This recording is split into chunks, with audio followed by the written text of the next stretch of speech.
Entonces, la profesora Mónica Durán Mañas está trabajando en la actualidad en la Universidad de Granada y ha empezado a formar parte del grupo de investigación LECOVI, que, como sabéis, es un grupo de investigación interdisciplinar en el que estamos estudiando el color en la Biblia y, a partir del color en la Biblia, todo ese amplio horizonte cultural que la rodea, ¿no? Entonces, hoy en concreto el tema que nos ocupa es específico de la Biblia, porque lo que va a hacer la profesora Durán es analizar un término, escotos, en la Septuaginta, que para los que no están familiarizados es la versión griega de la Biblia, la primera traducción que se hace también de un texto a otra lengua. Y la aportación de la profesora Maña, ya lo veréis, ¿no?, es particularmente interesante porque el término escotos, como pone ahí en el título, se utilizaba principalmente para designar la oscuridad, y la oscuridad entendida como ausencia de luz. Y en el estudio que ha hecho la profesora Durán pone de manifiesto que en la Septuaginta tenemos algunos casos en los que ya no denota la ausencia de luz, oscuridad, sino denota color. Y este uso de escotos lo encontramos luego en la literatura posterior. Entonces, en la Septuaginta sería como el primer ejemplo, los primeros testimonios de esta variación de significado en el término griego. Entonces, para no abusar de vuestra confianza, le doy ya la palabra a la profesora Durán Mañas. Bueno, muchas gracias, Lourdes. Y en primer lugar quería decir que el trabajo que presento hoy con el título de La oscuridad al color, escotos en la Septuaginta, es en realidad una colaboración entre Lourdes, Emanuela, ¿no? Y por eso ha sabido presentar también el trabajo que casi me desvela al final, y sin el casi. Bueno, vamos a ver los siguientes puntos. En primer lugar, voy a hacer una introducción, después de lo cual pasaré a revisar el status quaestionis. Y antes de abordar lo que es el análisis semántico propiamente del término, veremos cómo se traduce o cómo se emplea en la Biblia hebrea los términos que luego corresponden o tienen su correspondencia con escotos. Dentro del análisis semántico veremos cómo en algunas ocasiones escotos puede funcionar casi como un adjetivo, siendo un sustantivo, y en otros casos cómo funciona con su carácter sustantivo propio. Finalmente terminaremos con unas conclusiones. Bueno, en primer lugar tenemos que decir que escotos puede ser un sustantivo masculino o neutro. Casi siempre es masculino, pero tenemos la particularidad de que en la Septuaginta y en el Nuevo Testamento es siempre neutro. Ahora bien, si abordamos los diccionarios de griego, encontramos que skotos aparece definido como oscuridad o tiniebla. Y si consultamos los diccionarios etimológicos como Santrén, Fricks, Bix o incluso Montanari, vemos que todos los hacen proceder de una raíz skadu, que significaría sombra u oscuridad, y que aparece en gótico skadus, en anglosajón skeadu y en antiguo alemán skato. Concretamente, el uso de escotos es bastante frecuente. Encontramos 120 referencias en la Septuaginta, una en el Qumran y 31 en el Nuevo Testamento, de las cuales solo en tres pericopas hemos encontrado un valor cromático. Concretamente en el libro segundo de Samuel 22:12b, y ponemos B porque en esa pericopa hay dos referencias a escotos, Isaías 50:3 y Joel 3:4. Lo primero que voy a hacer es presentar los libros para introducir un poco las pericopas que luego analizaremos con más detalle. El segundo libro de Samuel es un libro narrativo de carácter histórico que cuenta, junto con el primer libro de Samuel, la historia de Israel, con especial atención a la figura del rey David.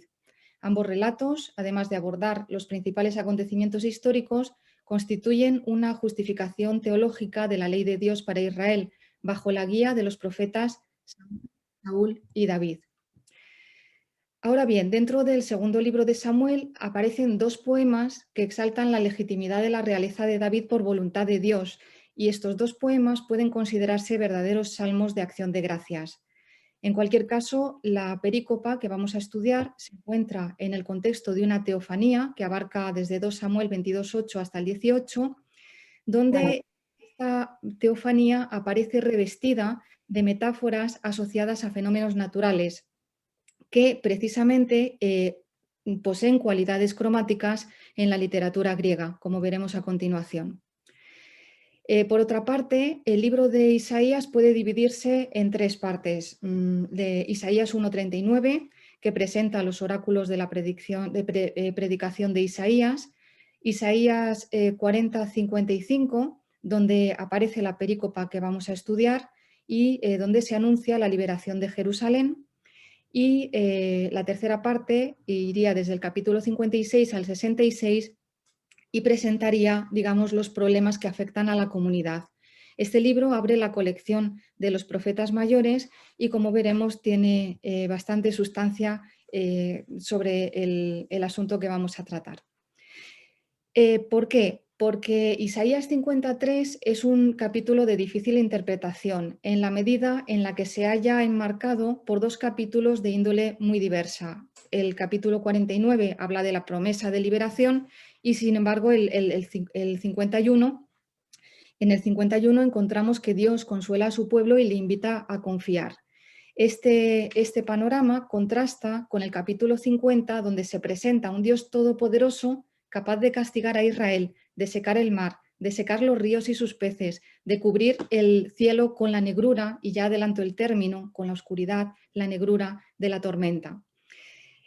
Vemos cómo Skotos, que es lo que aparece en pantalla como negrura, aparece asociado a un fenómeno de la naturaleza, y esto es lo que va a ir vinculado a el matiz cromático.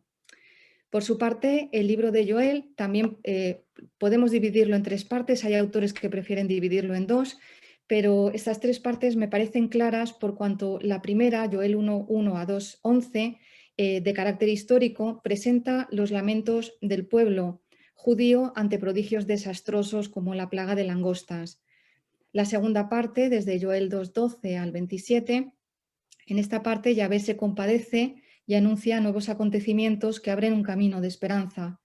Y la tercera parte, que es en la que se encuentra nuestra perícopa, Joel 3:1 a 4:27, aparece un relato escatológico que anuncia el derramamiento sobre la tierra del Espíritu de Dios y la llegada del juicio final en el que aquellos que invoquen al Señor se salvarán.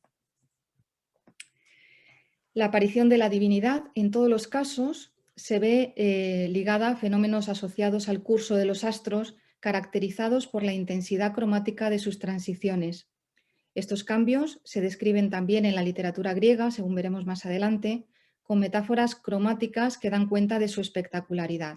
Vamos a ver siempre este fenómeno de la naturaleza asociado al matiz cromático. Pasamos al status quaestionis. Si consultamos los principales diccionarios en los que tenemos en pantalla, el Ballí, el Liddell Scott Jones, el Diccionario Etimológico de la Lengua Griega, el Theological Dictionary of the New Testament, Brill Dictionary o BICS, encontramos que todos ellos coinciden en dar a la palabra skotos el significado de darkness o gloom, oscuridad, tiniebla, pero ninguno aporta un matiz de color. En particular, el Liddell Scott Jones nos habla de oscuridad de la muerte, oscuridad del inframundo, oscuridad del útero, y esto fundamentalmente en Homero, los líricos y los trágicos. Pero también añade la acepción de oscuridad de la ceguera, que puede producir incluso vértigo, y esto aparece en autores que describen de alguna forma fenómenos físicos como Hipócrates o Aristóteles. También nos habla de la oscuridad para esconderse, esconderse en el sentido filosófico, y así lo encontramos en Platón, por ejemplo, pero también oscuridad para esconderse desde un punto de vista estratégico, militar, y así aparece en Jenofonte.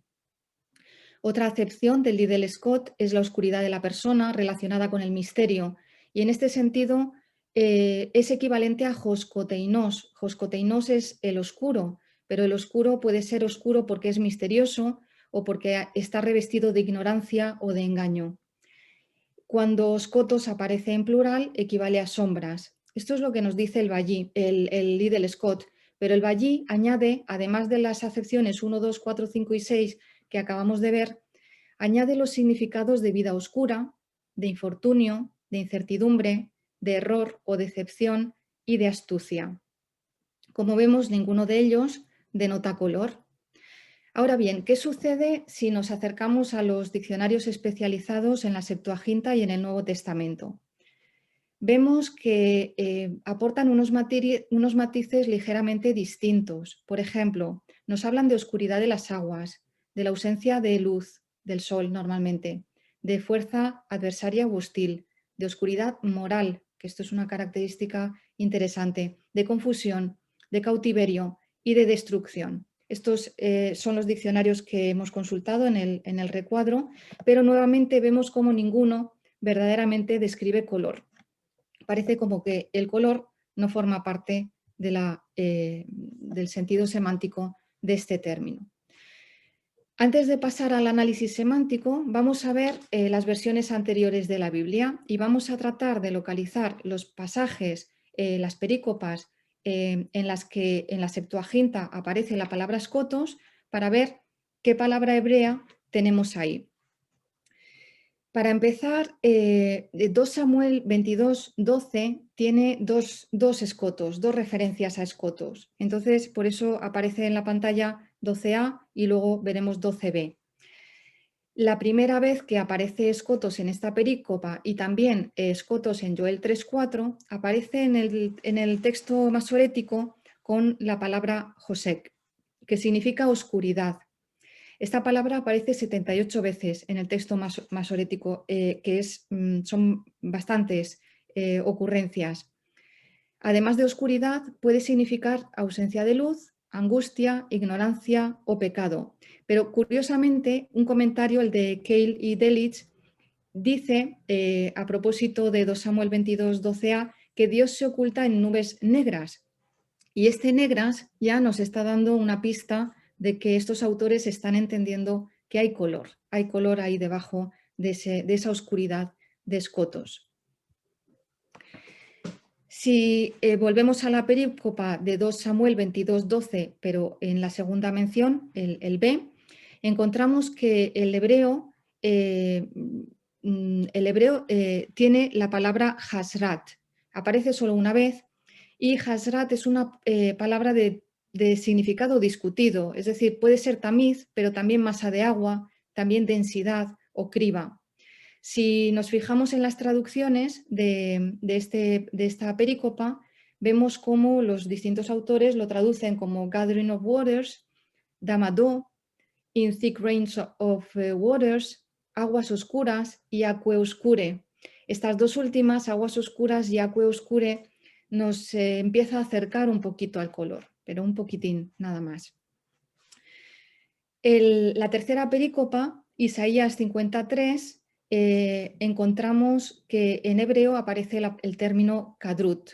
Kadrut significa oscuridad, así lo traducen algunos autores, pero también fijaos cómo Schöckel y la Biblia de Navarra dicen luto, y luto ya nos está evocando el color negro de alguna forma, y hay autores que directamente lo traducen como blackness, con lo cual ahí inequívocamente están interpretando que hay color. Pasamos pues al análisis semántico y vemos que hasta el momento hemos repasado que skotos no tiene un significado cromático en la literatura griega, al parecer, puesto que los diccionarios no lo recogen. Ahora bien, los diccionarios de la Septuaginta sí añaden un matiz semántico especial, sobre todo cuando skotos se relaciona con las aguas, con el cielo o con el sol, como encontramos en las perícopas que estudiamos. En cuanto al hebreo, hemos visto cómo Hasrat y Quadrut parecen connotar un significado cromático e incluso hay estudiosos que perciben también el color en Josec, en la primera mención de la perícopa de 2 Samuel 22. Bien, partiendo de aquí vamos a ver las perícopas y vamos a tratar de identificar el significado de Scotos. Dice 2 Samuel 22:12, «Kai éceto Scotos apocryphen autu kiklo autu, geskene autu Scotos hidaton, epáginen en nefeleis aeros». Hizo a su alrededor oscuridad como escondite, su tienda era oscuridad de aguas, provocó densidad en las nubes de aire. Como vemos, hay dos escotos, uno correspondiente al Josec del hebreo y otro correspondiente a Hasrat. Decimos que aquí Scotos, el segundo Scotos, el B, que es en el que me voy a centrar, tiene una función casi adjetiva, porque cuando decimos Scotos hidaton, estamos diciendo oscuridad de aguas. Oscuridad de aguas son aguas oscuras. Esto es lo que se ve precisamente en Salmos 17:12, donde se recrea este pasaje, pero en lugar de Scotos hidaton, lo que encontramos es Scoteinon hydor. Si nos fijamos, es prácticamente una cita, vamos, es prácticamente igual el texto, solo que allí donde tenemos Scotos hidaton, Scotos se sustituye por un adjetivo y tenemos Scoteinon hydor, es decir, agua oscura. Por lo tanto, estamos viendo cómo ambos sintagmas son equivalentes y por eso decimos que Scotos tiene una función casi de adjetivo, lo que pasa que aparece revestido de un lenguaje poético que le hace utilizar el sustantivo.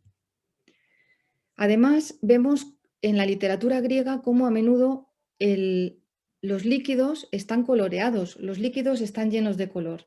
La sangre es Porfireos en la Ilíada, el vino es Melas en la Odisea, la miel es Clorón en la Ilíada, el mar, las olas, las aguas de un río, las aguas de una fuente son negras. Tenemos Melangidor, Melainan Frike o Frica, Hydor Melan, Melanidru.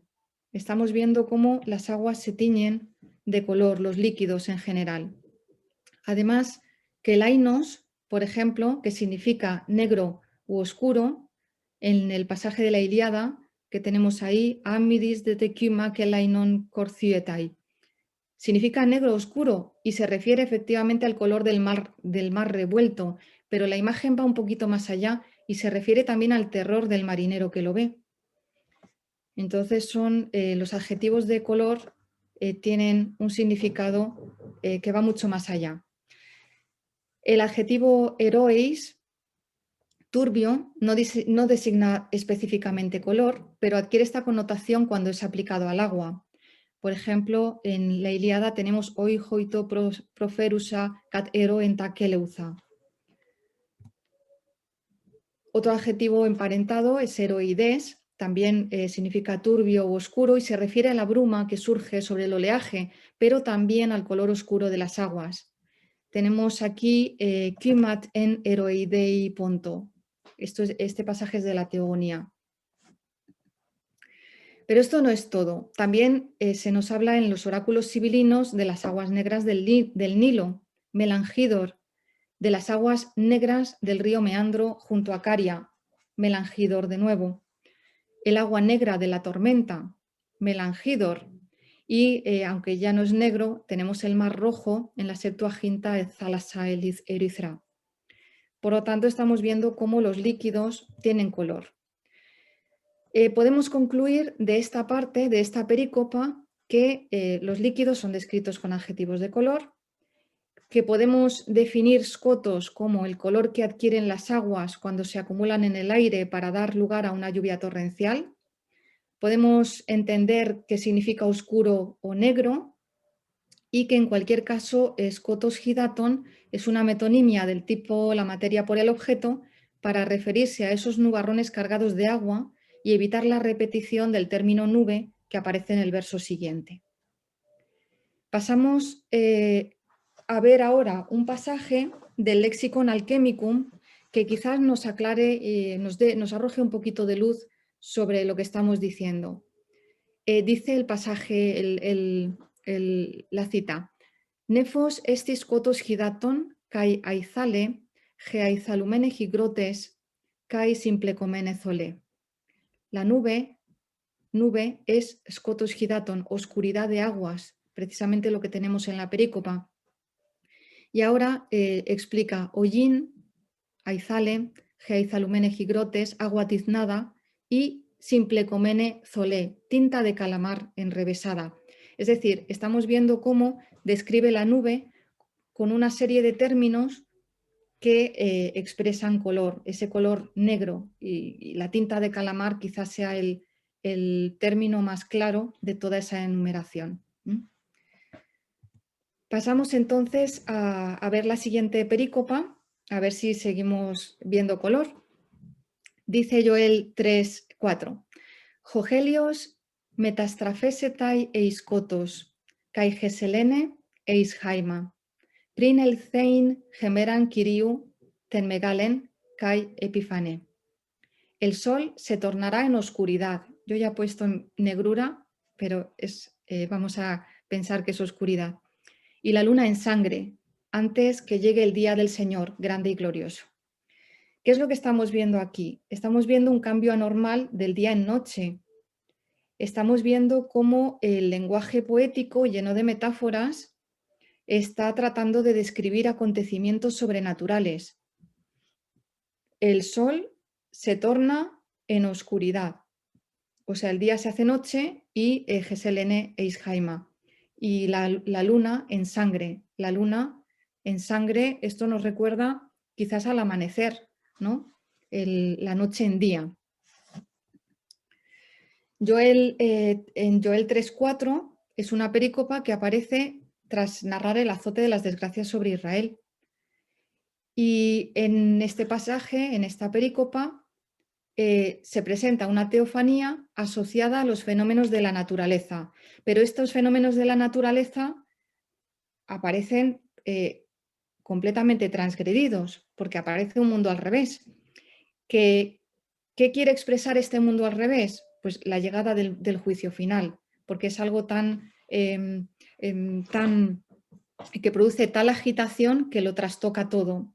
Por lo tanto, se producen señales en el cielo y en la tierra donde el sol se cambia en oscuridad, y esa es la señal inequívoca de la llegada de Dios para los hombres. Por lo tanto, estamos viendo que el sol pasa a escotos, y escotos puede ser oscuridad, tiniebla, lo que sea.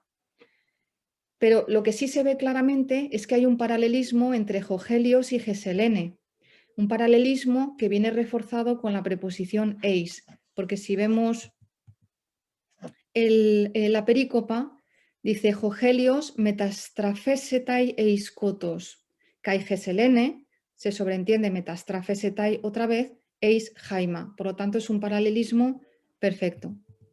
Ahora bien, si eis kotos es igual que eis jaima, tenemos un problema porque la oscuridad o tiniebla es una entidad intangible, mientras que la sangre no lo es. Y por lo tanto, hay un desequilibrio y no podemos decir que sean conceptos exactamente iguales.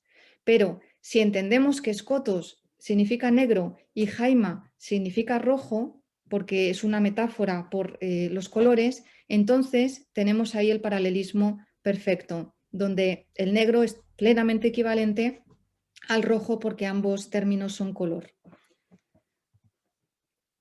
Además, tenemos dos textos posteriores que refuerzan la idea de que aquí hay color, color negro, concretamente en escotos. El primero es de Apocalipsis 6:12. Dice el texto: Kai jogelios egeneto melas, josacos tríginos, kai geselene, jole egeneto josjaima. El sol se volvió negro, aquí tenemos el término melas, negro, como un crespón de crin, y la luna se volvió toda como sangre. Claro, el Apocalipsis aquí mantiene la imagen pero sugiere que allí donde teníamos scotos, ahora tenemos melas. Y por lo tanto, si el texto dice lo mismo, es una recreación y entiende directamente que scotos es equivalente a melas, podemos entender que scotos está denotando color. Aunque es cierto que melas no solo denota el color negro, también puede denotar una tonalidad oscura, pero la presencia de sacos tríginos que tenemos aquí, que hace referencia a un traje de penitencia oscuro, permite identificar melas con el color negro. Hablaremos después, un poco más adelante, de estos sacos para ver cómo verdaderamente refuerza la idea de color negro. En la literatura griega también es frecuente encontrar el cabello negro. El cabello, la crin del caballo, puede ser negra. Tenemos aquí que el término kianojaiten en Hesíodo, en el escudo, y también el cabello en general. Nuevamente el mismo adjetivo kianojaites en la teogonía. Por lo tanto, esto no es extraño. Ahora, si consultamos el diccionario griego-español del Nuevo Testamento, bajo la voz Jaima, encontramos que es un léxema nominal que denota sustancia material, denota una entidad y su pertenencia, es decir, su relación a un ser connotado del que forma parte. En su desarrollo sémico, la coloración roja es un elemento de la sangre como entidad, de acuerdo con su definición como fluido orgánico de color rojo, esencial para la vida, que es parte integrante de seres animados. Pero también podemos encontrar que Jaima denota color y calamidad. Es definido por el diccionario como sangre o color sangre, como figura de castigo, desgracia o muerte. Y en su desarrollo sémico aparece el elemento denotado, es decir, la entidad, cuyos elementos son la materialidad, la fluidez, la coloración roja y la calamidad. Esto es precisamente lo que encontramos en Joel 3.4, que es retomado por Hechos 2.20 y en Apocalipsis 6.12. Como conclusión de lo que hemos visto en relación con esta perícopa, podemos decir que Joel crea un contexto cromático a través de Jaima, como hará después el autor del Apocalipsis, y que Jaima denota el color rojo y determina que Scotos adquiera una connotación cromática. Pasamos a la última perícopa, Isaías 53. Dice, «Kai endiso ton uranon Scotos, kai ceso Josacon to peribola ionautú. Y vestiré el cielo de negrura, y le pondré como envoltura un crespón». Isaías 53 ya hemos dicho que es un capítulo de difícil interpretación, porque difiere del contenido de marcado tinte esperanzador de los capítulos precedente y siguiente. Concretamente, hemos visto que presenta un Dios castigador, cuyo poder se manifiesta a través de acciones que alteran la naturaleza. Lo hemos visto secar el mar, los ríos o, por el contrario, cubrir de tormenta el cielo. Y en ese cambio vamos a encontrar el matiz cromático. Ahora bien, en esta pericopa el verbo endiso hace énfasis, digamos, en la metáfora del vestido. Endiso ton uranon Scotos, vestiré el cielo de oscuridad, de negrura, de oscuridad, y le pondré como envoltura un crespón. Aquí de nuevo tenemos el término sacon que veíamos antes y que nos va a dar ciertas pistas sobre el significado cromático del término Scotos. Sacos es un tejido oscuro, generalmente hecho de pelo de cabra y de color negro, que sirve tanto para hacer penitencia, y esto lo encontramos así tanto en el Antiguo Testamento como en la literatura griega, o como prenda de luto, señal de luto. Y también lo encontramos en el Antiguo Testamento de esta forma. Ahora, volvemos a la perícopa del Apocalipsis que hemos comentado antes. Dice, Jogelios egeneton melas josacos tríginos. El sol se volvió negro, hemos visto cómo se vuelve melas negro como un crespón de crin.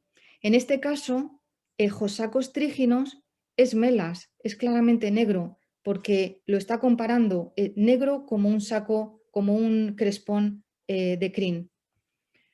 Entonces aquí quizás se ve más claro que sacos es negro y que scotos, que es como un sacos, también es negro. Otro texto que nos puede dar pistas sobre esto es este pasaje de Clemente Romano, donde habla de melanoteran sacu, más negros, melanoterai sacu, más negros que un crespón, más negros que un crespón que ya es bastante negro, por lo tanto estamos viendo aquí nuevamente que hay color. Como conclusión de Isaías 53, podemos decir que Scotos aparece nuevamente en un pasaje escatológico, donde a través de la metáfora y el símil se trata de dar cuenta de la sobrenatural aparición del evento celestial. La presencia de sacos explica la metáfora de Scotos a través del verbo enduo, vestir, que hace ambas entidades equiparables y semejantes en su color. Por lo tanto, Scotos presenta una connotación cromática que denota una tonalidad oscura, negra, en paralelo a sacos. Ahora bien, ya hemos terminado de ver todas las perícopas y hemos visto algunas conclusiones sobre cada una de ellas. ¿Qué conclusión general podemos extraer de todo lo que hemos presentado anteriormente? Bueno, primero que Scotos denota color en la Septuaginta tanto si funciona como si fuera un adjetivo, como en su función nominal. También hemos visto que Scotos describe la alteración de los elementos de la naturaleza y se emplea en un sentido figurado, de tal manera que lo hemos podido definir como el color que adquieren las aguas cuando se acumulan en el aire para dar lugar a una lluvia torrencial, o como la apariencia cromática que adquiere el sol o el firmamento provocando la ausencia de luz, anuncio de un cataclismo. En cualquier caso, las cuestiones que hemos ido viendo nos llevan a pensar que es posible traducir o entender el término Scotos como negrura, y creemos que esta acepción debería incluirse a partir de ahora en los diccionarios. Porque además, para apoyar ya, terminar de apoyar esta idea, si echamos una mirada hacia ya los textos bizantinos, vemos que a partir del siglo IV el término Scotos se empieza a utilizar mucho más. Y en estos textos ya se aprecia el cambio semántico hacia la noción de negro, se aprecia con mucha más claridad. Y también se amplían la versatilidad de matices. Entonces encontramos, por ejemplo, en Clemente de Alejandría, melanteron tus scotus, más negro que la oscuridad. O en Juan Crisóstomo, ti scotus melanoteron, que más negro que la oscuridad. O en Nicolás Mesarita, melangar scotos ton melantaton ecalipsen Joanen, pues una negra oscuridad, la más negra, ocultó a Juan. En definitiva, creemos que Scotos, tanto en estos textos, desde luego, como en las 3 perícopas al menos que hemos visto del Antiguo Testamento, debería traducirse por negrura. Y ya está, muchas gracias.